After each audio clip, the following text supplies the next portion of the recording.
Hey guys, welcome back to the AR YouTube channel. और आज से 2 दिन पहले यानी कि 7 अगस्त 2020 को एक दिल दहला देने वाला हादसा हो गया। एयर इंडिया एक्सप्रेस केरल में कोझिकोड नाम के एक एयरपोर्ट में लैंड करते समय ये प्लेन फिसलते हुए रनवे से बाहर चला गया और आगे जाकर एक ढलान में गिर गया। प्लेन का ये इम्पैक्ट इतना अधिक था, इसका अंदाजा हम इन पिक्चर्स को देखकर लगा सकते हैं। प्लेन के कॉकपिट का हिस्सा टूटकर बिल्कुल ही अलग हो चुका है। उस वक्त पैसेंजर्स के साथ क्या गुजरा होगा, ये सोच के ही रूह कांप जाती है।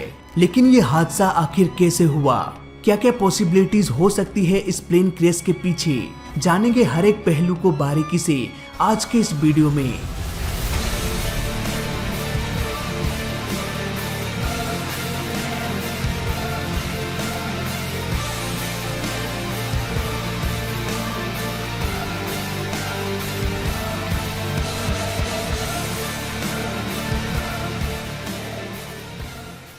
दुबई इंटरनेशनल एयरपोर्ट 7 अगस्त 2020। एयर इंडिया एक्सप्रेस 191 लोगों के साथ उड़ान भरा। बोइंग 737 मॉडल का ये एक एडवांस प्लेन था। इस प्लेन को काफी एक्सपीरियंस कैप्टन दीपक उड़ा रहे थे। वहीं को पायलट अखिलेश कुमार थे, जिनकी अभी अभी नई शादी भी हुई थी। सब कुछ ठीक ठाक चल रहा था। ये प्लेन दुबई से होते हुए समुद्र के रास्ते से भारतीय समुद्र सीमा की ओर दाखिल होने लगा। इस प्लेन को केरल के कोझिकोड एयरपोर्ट में लैंड करना था। लगभग शाम के 7 बजे के बाद प्लेन अपने ग्लाइड स्लोप को अब मेंटेन करने लगा लैंडिंग करने के लिए। दोस्तों, ग्लाइड स्लोप दरअसल एक पाथ होता है जिससे होकर प्लेन आराम से लैंड कर सकता है। इसके लिए उन्हें 2.8 से 3.5 डिग्री के बीच के एंगल में प्लेन को लैंड कराना होता है, तभी प्लेन सुरक्षित लैंड कर पाएगा, नहीं तो ये क्रैश भी हो सकता है।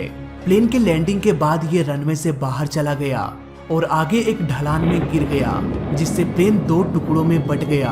उस वक्त तेज बारिश हो रही थी। प्लेन बुरी तरह से डैमेज तो हो चुका था, लेकिन अब भी प्लेन के फ्यूल टैंक में आग नहीं लगी थी। और यही सबसे बड़ा करिश्मा था कुदरत का, क्योंकि अगर हम इतिहास के पन्ने पलट कर देखें तो लगभग सभी प्लेन्स में आग लग जाती है क्रैश होने के बाद। चाहे हम बात करें मैंगलोर हादसे की, US बांग्ला की या फिर PIA एयरलाइन की, इन सभी प्लेन हादसे में लोग घायल तो होते हैं, लेकिन आग लगने के कारण उनकी मौत जलने से हो जाती है, ना कि घायल होने से। इन सभी प्लेन्स का केस स्टडी मैं ऑलरेडी कर चुका हूं, तो लिंक आपको डिस्क्रिप्शन में मिल जाएगा। फिलहाल खबर ये आ रही है कि इस हादसे में 18 लोगों की मौत हो चुकी है, जिसमें दोनों पायलट भी शामिल है। बाकी बचे लोगों का ट्रीटमेंट अभी भी चल रहा है। इसके अलावा ब्लैक बॉक्स का भी पता चल चुका है और इसे भी इन्वेस्टिगेशन के लिए भेजा जा चुका है। लेकिन जब बात आती है कि आखिर ये हादसा कैसे हुआ, तो बहुत सारे रीजंस मेरे सामने आने लगता है और उन सब के बारे में मैं आपको बताना चाहूंगा। पर उससे पहले मैं आपको ये बता दूं कि ऐसा सिर्फ मुझे लगता है, हो सकता है आपका ओपिनियन कुछ और होगा और इन्वेस्टिगेशन की सच्चाई कुछ और निकल के सामने आ जाए। हो सकता है मेरी कुछ बातें सही हो और कुछ बातें गलत भी हो जाए। तो सीधे आते हैं एयर इंडिया के पास। जब ये प्लेन बस लैंड करने ही वाला था, शाम के लगभग 7:10 में ये प्लेन कोझिकोड एयरपोर्ट में लैंड करने वाला था। नाउ इस एयरपोर्ट के बारे में भी हम थोड़ा सा जान लेते हैं। ये एयरपोर्ट एक पहाड़ी क्षेत्र में है, यानी कि एयरपोर्ट के चारों ओर आपको कहीं ढलान मिल जाएगा तो कहीं पर खाई।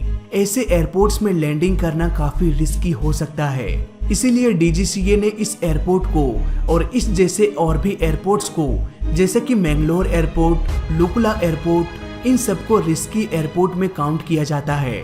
आमतौर पर इन एयरपोर्ट्स में रनवे काफी छोटा होता है और रनवे के खत्म होते ही ढलान या फिर खाई होता है, यानी कि प्लेन सही समय पर रनवे के खत्म होने से पहले रुक नहीं पाया तो प्लेन सीधा खाई में गिर जाएगा। ऐसा पहले भी एयर इंडिया के साथ हो चुका है, जब ये प्लेन मैंगलोर एयरपोर्ट में लैंड करने के दौरान रनवे से बाहर निकल आया और आगे एक खाई में गिर गया। इसीलिए DGCA ने यह रूल बनाया है कि सिर्फ और सिर्फ एक्सपीरियंस पायलट ही इन एयरपोर्ट्स में प्लेन को लैंड करा सकते हैं। हर किसी की बस की बात नहीं होती इन एयरपोर्ट्स में प्लेन को लैंड कराना। बात करें अगर एयर इंडिया की, तो इसे काफी एक्सपीरियंस कैप्टन दीपक उड़ा रहे थे। इन्होंने इससे पहले भी कई बार प्लेन्स को इस एयरपोर्ट में लैंड कराया था। नाउ अब बात करते हैं कि आगे क्या हुआ। जब मैंने फ्लाइट रडार को बारीकी से देखा तब जो मुझे नजर आया वो काफी चौंका देने वाला था। शुरुआत में प्लेन तेजी से अपना एल्टीट्यूड लॉस किया, लेकिन ये कोई बड़ी प्रॉब्लम नहीं थी। कैप्टन ने टाइम पर प्लेन को मैनेज कर लिया, लेकिन उन्होंने रनवे पर लैंड नहीं किया। लेकिन क्यों? दोस्तों, यहाँ पर हो सकता है पायलट का ध्यान पूरी तरह से प्लेन के एल्टीट्यूड को मेंटेन करने में हो। एल्टीट्यूड को कम करते करते उन्हें रनवे के हेडिंग पर भी आना था ताकि प्लेन सुरक्षित लैंड कर सके। फाइनली प्लेन को रनवे के हेडिंग में लाते लाते, यानी कि प्लेन को 100 डिग्री में लाते लाते एक और गलती हो गई। प्लेन लैंडिंग करने के लिए रनवे के सीध में तो आ गया, लेकिन प्लेन का एल्टीट्यूड अब भी 5900 फीट था, इसीलिए अब लैंडिंग करना तो पॉसिबल नहीं था। अब यहाँ पर पायलट ने गो अराउंड का डिसीजन लिया। इसके बाद कुछ देर फ्लाई करके फिर से राइट की ओर मुड़ गया और एयरपोर्ट के रनवे को पॉइंट करते हुए लैंडिंग करने की कोशिश करने लगा। धीरे धीरे प्लेन का एल्टीट्यूड और स्पीड दोनों कम होने लगा और देखते ही देखते ये रनवे के सीध में आ गया। लेकिन जरा एक मिनट, इस प्लेन को लैंड करना था 10 पर, कुछ इस डायरेक्शन से। लेकिन जब प्लेन गो अराउंड करके वापस आया तो वो रनवे के उल्टे डायरेक्शन से लैंड करने की कोशिश करने लगा। दोस्तों, अगर रनवे का मार्किंग 01 है तो उसके ऑपोजिट साइड 28 होगा। यहाँ पर आप रडार में देख सकते हैं पायलट प्लेन को 280 डिग्री में फ्लाई करा रहा था। यहाँ पर लास्ट डिजिट को काउंट नहीं किया जाता, यानी कि अब पायलट रनवे 28 की ओर बढ़ने लगा। यहाँ पर उन्होंने प्लेन के स्पीड को कम करके 250 नॉटिकल माइल से 149 नॉटिकल माइल्स में ले आया। इसके अलावा प्लेन का एल्टीट्यूड भी 5900 फीट से धीरे धीरे कम होकर 2700 फीट पर आ गया। अब धीरे धीरे प्लेन रनवे के नजदीक आता गया और फिर अचानक से प्लेन लेफ्ट की ओर मुड़ गया। पायलट अब प्लेन की स्पीड को बढ़ाते हुए फिर से प्लेन को क्लाइंब कराने लगा।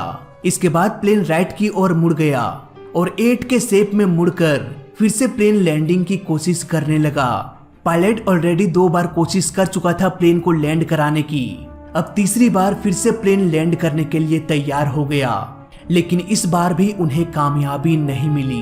प्लेन रनवे से टचडाउन करते ही ये फिसलते हुए रनवे से बाहर चला गया और बारिश की वजह से रनवे ऑलरेडी काफी फिसलन भरा था। यहाँ पर यह भी हो सकता है कि प्लेन रनवे के बीच में लैंड किया हो, जिससे उतना लॉन्ग रनवे नहीं मिल सका रुकने के लिए, इसीलिए प्लेन रुक नहीं पाया होगा और बारिश की वजह से प्लेन फिसलते हुए रनवे के आगे चला गया होगा। और जैसा कि हम जानते हैं कि इस रनवे के आगे एक खाई बना हुआ था, ये प्लेन सीधे उस खाई में जाके गिर गया। दोस्तों, यहाँ पर होने को कुछ भी हो सकता है। हो सकता है ब्रेकिंग सिस्टम में कोई खराबी हो, लैंडिंग गियर में कोई खराबी हो, या फिर ILS में कोई खराबी हो, लेकिन नॉर्मली प्रॉब्लम्स इन सब चीजों में नहीं आती। मुझे लगता है कहीं ना कहीं इस प्लेन क्रैश के पीछे का कारण खराब मौसम है। बताया जा रहा है कि लगातार केरल में बारिश हो रही थी। इस प्लेन को लैंड करना था 10 पर, लेकिन वो लैंड नहीं कर पाया और गो अराउंड का डिसीजन लिया। नॉर्मली यहाँ पर प्लेन्स एयरपोर्ट का एक चक्कर लगा के फिर से रनवे के पीछे चले आते हैं और दोबारा से प्लेन को उसी डायरेक्शन में लैंड कराने की कोशिश करते हैं, लेकिन एयर इंडिया के साथ ऐसा नहीं हुआ। गो अराउंड का डिसीजन लेने के बाद पायलट उसी रनवे पर लेकिन ऑपोजिट डायरेक्शन में प्लेन को लैंड कराने की कोशिश करने लगा। दोस्तों, जब कभी भी तेज तूफान आता है तो हवाओं का रुख कभी भी बदल सकता है। ऐसे कंडीशंस में पायलट गो अराउंड का डिसीजन तो लेते हैं, लेकिन गो अराउंड के बाद रनवे के उल्टे डायरेक्शन से प्लेन को लैंड कराने की कोशिश करते हैं। ऐसा बस इसीलिए किया जाता है ताकि प्लेन के लैंडिंग के दौरान ये तेज हवाएं प्लेन को डिस्टर्ब ना करें। एयर इंडिया के पायलट ने भी ठीक ऐसा ही किया था, यानी कि हम ये कह सकते हैं कि तेज तूफान के कारण प्लेन को कंट्रोल करना बहुत मुश्किल हो रहा होगा। अब पायलट दूसरे अटेम्प्ट में भी प्लेन को लैंड नहीं करा पाया। पायलट ने लगातार 2 बार कोशिश किया प्लेन को लैंड कराने की, लेकिन हर बार वो नाकाम हो रहे थे। ऐसे सिचुएशंस में आमतौर पर पायलट्स पैनिक होने लगते हैं और यहीं पर पायलट एरर की संभावना भी बढ़ जाती है। इस हादसे के पीछे की सच्चाई क्या है, इसका पता हमें ब्लैक बॉक्स के छानबीन के बाद ही चलेगा। तब तक के लिए हम बस इंतजार ही कर सकते हैं। फिलहाल इस वीडियो में अभी तक के लिए बस इतना ही। वीडियो अच्छा लगा तो लाइक कर देना, बुरा लगा तो डिसलाइक कर देना। और दोनों ही केस में इस चैनल को सब्सक्राइब कर देना, क्योंकि इस चैनल में सीखने के लिए बहुत कुछ है। तो मैं मिलता हूँ आपसे अगली वीडियो में, तब तक के लिए देखते रहिए और सीखते रहिए। जय हिंद, वंदे मातरम।